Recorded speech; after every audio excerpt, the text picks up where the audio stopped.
Bueno, quiero hablarles en este día sobre un tema bien importante. Yo voy a correr a 100,000 millas por hora. ¿Está bien? No, no está bien. Voy a romper la ley, no. Voy a ir al máximo. ¿No? ¿Cuál es el máximo en el Turnpike? 75. ¿Ah? ¿Es 65? Wow, Moisés se ríe. Dice, pastor, está rompiendo la ley. ¿En qué autopista será que yo vi 75?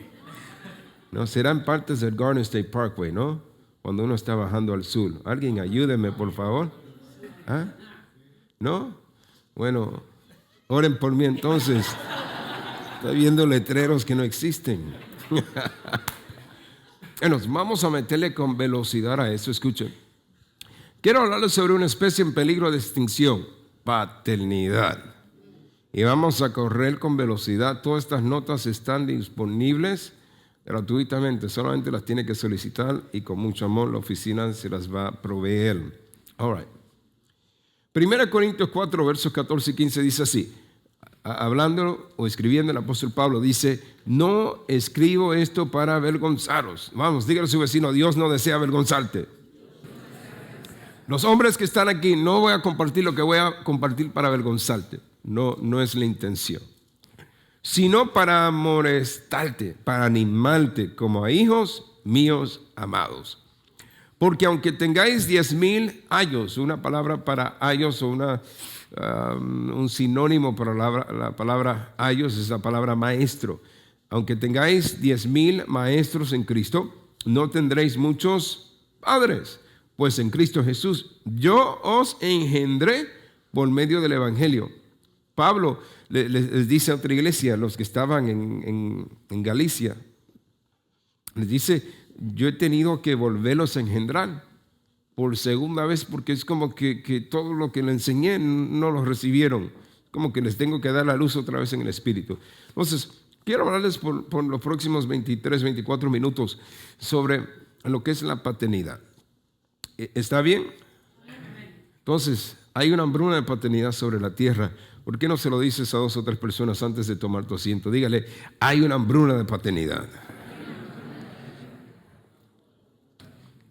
All right, pueden tomar sus asientos. En los últimos 200 años hemos visto unas cosas increíbles surgir. Desde el siglo XIX, ahora al siglo XXI, hemos visto cambios radicales ocurrir con relación a lo que es la definición paternal. Pablo dice que esto no es nada nuevo, porque 1900 años atrás o 2000 él estaba escribiendo sobre esto. Ahora, usted y yo debemos entender que este es el problema social más urgente nuestro como nación. ¿Qué problema? El problema de paternidad. Les voy a explicar por qué. Desde el 1973, cuando la decisión de Roe versus Wade fue hecha por la Corte Suprema de los Estados Unidos, hemos abortado más de 54 millones de niños. 54 millones. ¿Usted sabe cuánto es 54 millones? Por eso es que cuando me toca confrontar gentes en lo que es las esferas de poder, gente en el gobierno, y me vienen con este cuento de que la causa de nuestra baja economía tiene que ver con inmigración, yo le digo, no, señores y señoras, el problema de nuestra economía no tiene nada que ver con inmigración. Tiene todo que ver con el hecho de que usted y yo, nosotros como nación, si tomamos responsabilidad como nación, hemos eliminado más de 54 millones de compradores, de consumidores en potencial. Nos hemos vendido más de 50 millones de autos menos. ¿Sabe cómo estaría Ford? Hello. Vendiendo más de 50 millones de carros más. Hello. ¿Sabe cómo estarían las empresas y Wall Street si tuviéramos más de 54 millones de consumidores más en los Estados Unidos? No tuviéramos los problemas que tenemos. Estuviéramos confrontando otros problemas. Ahora escuche, como padres hemos fallado, como iglesia hemos fallado, y los efectos de la falta de la paternidad en la vida de los niños, debemos entender, son devastadores. ¿Son qué? Vamos, díganlo otra vez, ¿son qué? Devastadores. Entonces, 50% de las madres no ven ningún valor en el contacto continuo de los padres con sus hijos porque han sido aculturadas, lo digo con respeto, han sido aculturadas porque han comprado este mito de que mi hijo no necesita a su papá. Su papá es un perdedor, su papá no sirve, su papá es muchas cosas, pero no es bueno. Y no necesita formar una parte de su vida. Y es un error pensar así. ¿Por qué es un error pensar así? Bueno, porque en algunas de las cosas que escribí en el libro Estadísticas, las incluí aquí, son las siguientes. 90.2% de los padres con custodia unida pagan el soporte financiero requerido. 79% de los padres con privilegios de visita a sus chicos pagan el apoyo financiero. Pero el número baja drásticamente a 44%, si lo redondeamos 45%, cuando los papás pues no tienen privilegios de visitación. Entonces, el 38% de los padres se les niega cualquier visita. Eso es una tragedia. Escuche estas estadísticas devastadoras. El 63% de los suicidas jóvenes provienen de hogares sin padres. El 90% de los jóvenes que abandonan sus hogares y que tampoco tienen albergue, que están en la calle, provienen de hogares sin padres. El 85% de todos los niños que exhiben desórdenes de comportamiento provienen de hogares sin padres. Y cuando estoy usando la palabra padres no incluyo la mamá, estoy hablando de papá. Diga conmigo papá. 80% de los violadores motivados por coraje desplazado vienen de hogares sin padres. 71% de los chicos que abandonan la escuela secundaria, high school, antes de graduarse provienen de hogares sin padres. 70% de los jóvenes internados en instituciones operadas por el Estado, es decir, cárceles, provienen de hogares sin padres. 85% de los jóvenes encarcelados se criaron en hogares sin padres. La paternidad, amados hermanos y hermanas, amigos, amigas, está en peligro de extinción. Entonces, durante los últimos 200 años, la paternidad ha perdido en su totalidad o en parte cada uno de los 4 roles tradicionales del hombre que están ahí. Primer lugar, ¿qué dice ahí? Porque 200 años atrás, papi era el cuidador insustituible. Nadie nos podía proteger como papá. 200 años atrás. A ver, ¿cuántos estaban aquí 200 años atrás? Y levantas tu mano, mientes porque no tenemos momias aquí adentro.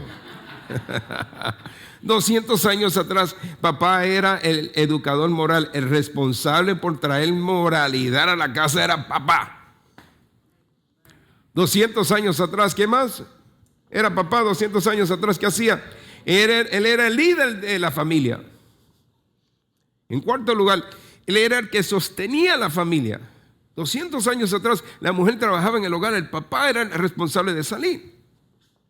También 200 años atrás, ¿no? Vivíamos esta frase de la comunidad judía, like father, like son, como papá, como el hijo.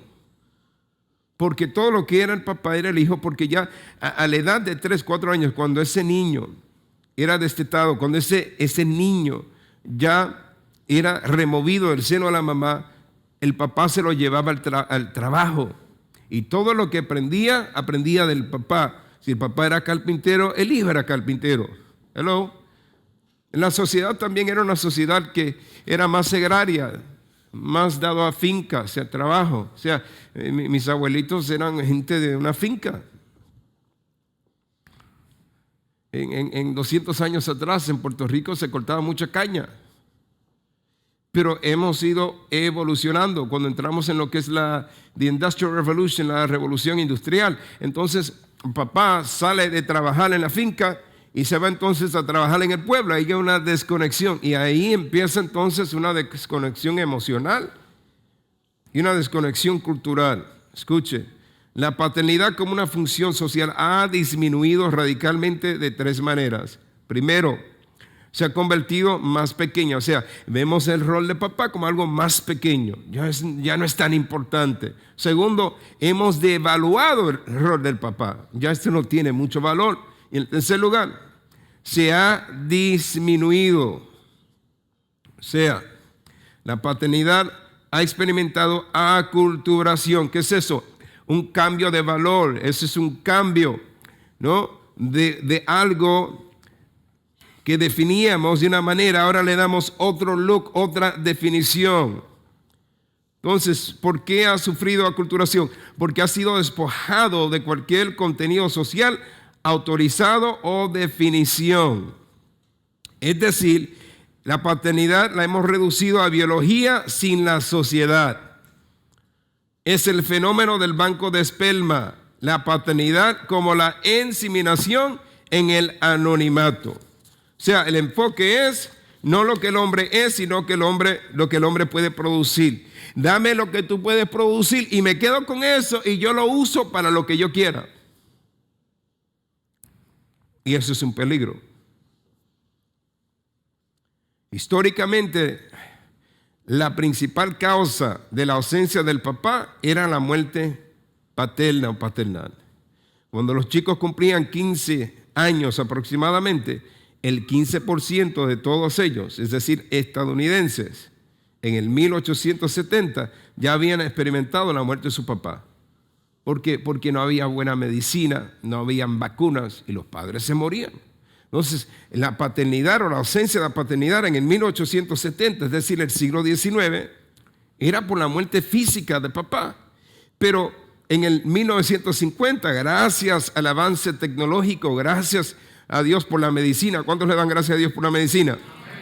Entonces, solo el 3% de los niños no tenían a papá en su vida porque, gracias a Dios por el avance, menos padres se morían. Pero en el 1960 algo pasó. Y es que el abandono paternal aumentó significativamente. Parte de este fenómeno ocurre porque cambiamos el valor del matrimonio. Y les compartía días atrás que en el 1907 en los Estados Unidos, a ver cuántos se recuerdan, cuánta gente se divorciaba aproximadamente.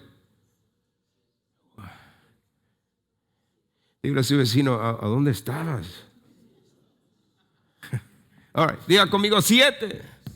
All right, 7%. Pero ahora, ¿en qué año estamos? Ayúdame a alguien, vamos. Quiero confirmar que están aquí. All right. ¿Cuánta gente? Más de 7%. Entonces, miren lo que en el 1800, en los 1800, es decir, el siglo XIX, ¿no? Para la gente que se confunden bien fácil, cuando hablan del siglo XIX están hablando de los 1800s, siga conmigo, 1800s. Cuando hablan del siglo XX están hablando de los años del 1900 hasta el 1999. Y cuando hablan del siglo XXI están hablando de el 2001 hasta, bueno, el 2000, ¿qué? 99. Entonces, miren cómo hemos evolucionado.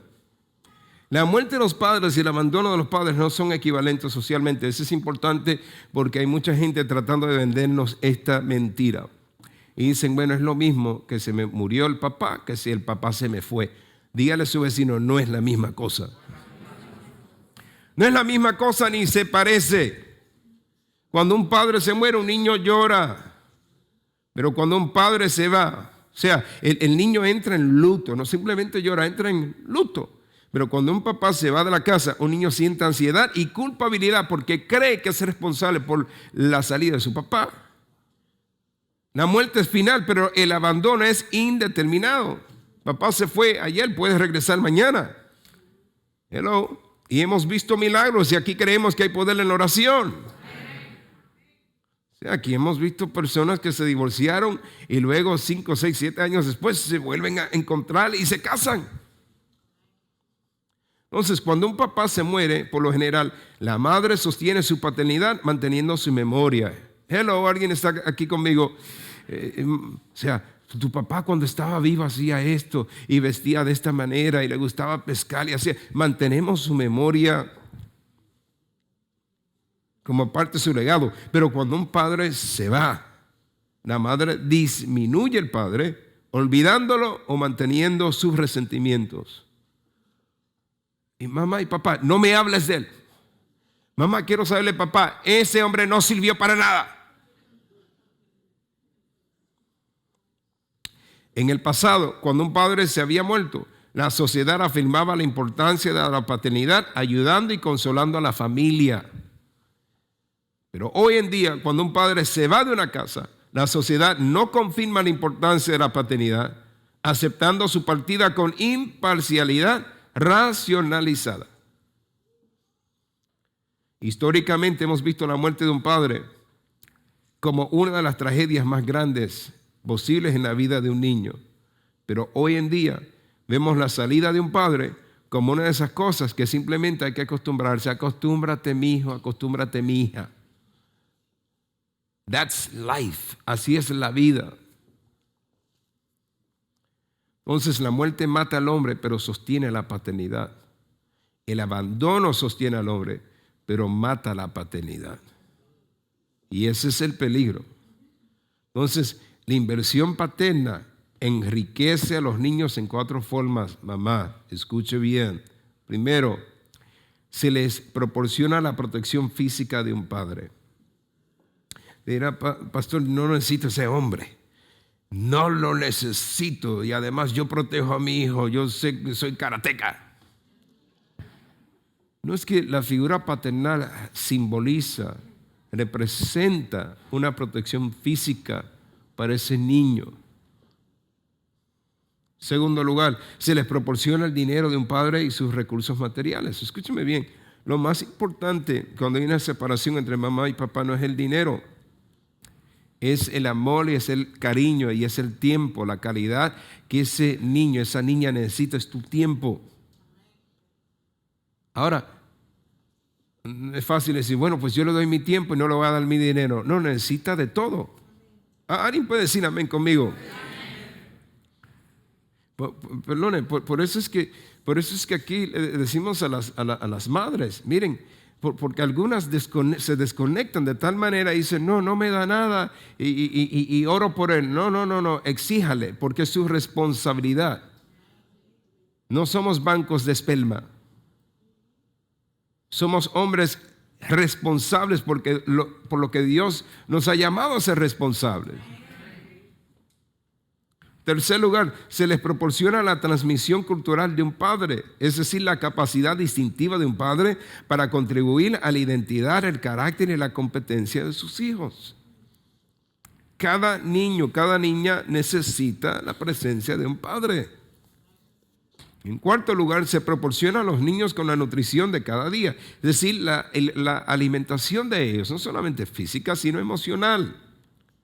Jugando con ellos y contándole una historia. ¿Cuántos de ustedes se acuerdan que su papá, cuando usted era niño, les contaba una historia antes de acostarse? A ver las manos, un momento, no levanten las manos, quiero ver. Levanten las manos para ver, a ver cuántos se acuerdan. Ok, bajen las manos. ¿Cuántos se acuerdan de que papá nunca le contaba nada? Ok. Miren cómo hemos viajado del 1800 al 1900 al 2000. Entonces, si hay algo que papá y mamá del siglo XXI, a ver, ¿cuántos de ustedes están criando chicos todavía? ¿Tienen chicos de menos de 5 años? A ver. All right. ¿Cuántos tienen potencial? O sea, se han casado y todavía no han comenzado a tener chicos, ¿saben? Entonces es importante que nosotros les hablemos a esos chicos y le contemos historias, ¿no? Importante, porque hay una conexión psicológica que los chicos necesitan. Ahora, Pablo dice así, termino con esto. El apóstol Pablo le dice a la iglesia, tenemos muchos maestros, pero no tenemos muchos padres. En el cuerpo de Cristo, cada persona solo es asignado un padre primordial para la jornada de su vida. ¿Cuántos de ustedes escogieron a sus padres? Qué bueno que nadie está mintiendo hoy, qué bueno. Feliz Día de los Padres con honestidad, aleluya. Desen un aplauso a ustedes mismos. Ay, ¿cuántos de ustedes entienden que no tenemos nadie en la tierra ha podido escoger a sus papás? Hello. Usted no estaba en el cielo y Dios le dijo, ok, te voy a mostrar 3 perfiles. Hello. Joshua, 3 perfiles. A ver, perfil A, perfil B y perfil C. Perfil C. Un hombre bien, ayúdame, pastora Paula, un hombre bien buen mozo, con una esposa muy hermosa. Viven en New York City. Pastorean una iglesia en Jersey City. Y Joshua mira a Dios y dice, quiero C.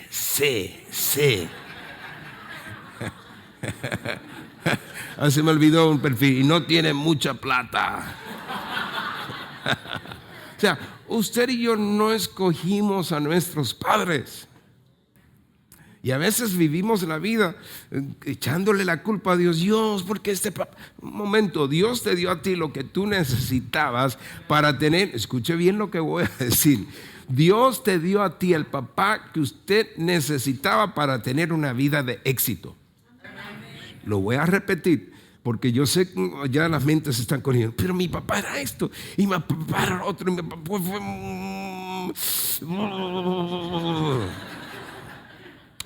Dios te dio a ti, a usted, a vos, el papá que necesitabas para tener una vida de éxito. Te dirá, pastor, pero usted no conoce mi crianza.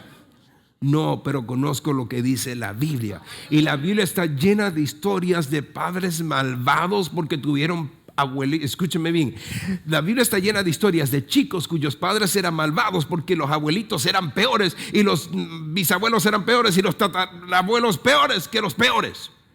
Y Dios los preservó, y en vez de ellos imitar lo malo, dijeron, todo esto malo que yo he visto lo voy a rechazar, porque adentro de ellos había algo que les decía, la vida es mejor que esto, la vida es mejor que esto. Y si tú le crees a Dios, Dios te da una mejor vida, una mejor oportunidad. Por eso es que nadie tiene la excusa de decir, soy alcohólico porque mi papá era alcohólico, mi abuelito era alcohólico. No, tú tienes el poder para romper la maldición en el nombre de Jesús. Entonces termino, escuche. Los maestros comparten información, pero los padres vierten sus vidas, lo dan todo. Segundo, los maestros son contratados y sirven por un término, pero los papás se quedan por toda una vida. Los maestros comparten ilustraciones, pero los padres son la ilustración. Los maestros son motivados por iluminación, pero los padres son motivados por una transformación personal. Los maestros forman estudiantes, los padres forman hijos e hijas. Los maestros están contentos con el éxito académico, los padres están contentos con el éxito en la vida. Esto va más que la academia. Usted puede tener unos grados muy lindos, pues puede tener una maestría, un doctorado y no valorar gente. O sea, Dios quiere que valoremos gente. 7. Séptimo punto, los maestros tienen una conexión intelectual con sus estudiantes y los padres tienen una conexión de corazón con sus hijos. Los maestros buscan oportunidades personales para enseñar. Los padres buscan oportunidades para que sus hijos aprendan, se formen y enseñen a otros lo que han aprendido. Y por último, los maestros dejan atrás una biblioteca, pero los padres dejan atrás un legado. Dios quiere que dejemos atrás, usted y yo, un legado. Ponte en pies conmigo, por favor. Todos hemos tenido experiencias diferentes. Pero una de las cosas que dice 1 Juan capítulo 3, verso 9, es que hemos sido engendrados con una semilla de Dios. Diga conmigo, una semilla de Dios. Es una palabra poderosa, semilla, es la palabra esperma. O sea, cuando usted vino a Cristo, usted recibió una semilla de vida de Dios. Por eso es que es posible cambiar su conducta independientemente de lo que usted vio en la conducta de su papá. Si fue una conducta buena, hay que imitar eso. Pero hay que seguir creciendo. ¿Sabe? Nuestros padres nos dieron lo mejor que podían. Algunos nos dieron un mal ejemplo porque eso es lo que vieron y nunca pudieron trascender. Pero usted y yo estamos aquí porque hemos podido trascender. Hemos podido crecer, ir más allá. Mi padre me dio lo mejor que él podía. 11 años atrás Dios lo llamó a su presencia. Mi papá fue huérfano a una temprana edad. Aprendió a amar a través del trabajo, de la provisión. Ese fue el amor que nos daba. No era un hombre con mucha afectividad, que le gustaba abrazar y besar mucho, porque él nunca experimentó eso cuando niño, menos cuando joven. Pero nunca nos faltó nada en casa. Mi papá nunca tiró una bola de béisbol conmigo, nunca me llevó al parque para patear una bola de fútbol, porque nadie lo hizo con él. Los deportes para él eran irrelevantes. Nunca vio eso. Lo único que vio cuando ya creció, que era diácono de la iglesia, mire qué deporte, la lucha libre. Para los que creen que eso es un deporte. Cuando yo quería pasar tiempo con él, entonces nunca lo iba a ver viendo un juego de béisbol. Nunca en la vida fue a ver a los Yankees o los Mets. No le interesaba. Pero cuando quería pasar tiempo con él, me iba ahí a la tele, sentado en la sala con él, un televisor, un cajón bien nice, blanco y negro. Eran los colores, ¿alguien los conoce? Y ahí estaba, me sentaba con él, mamá le traía las arepas, su café, y siempre estaba él brincando, saltando ahí, derramando el café. Y ahí fue donde aprendí a compartir con mi papá, que le gustaba, ¿no?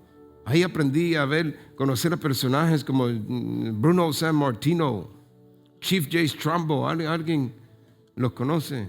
No se hagan algunos de ustedes. Ay, pastor, el pastor me decía que era pecado eso.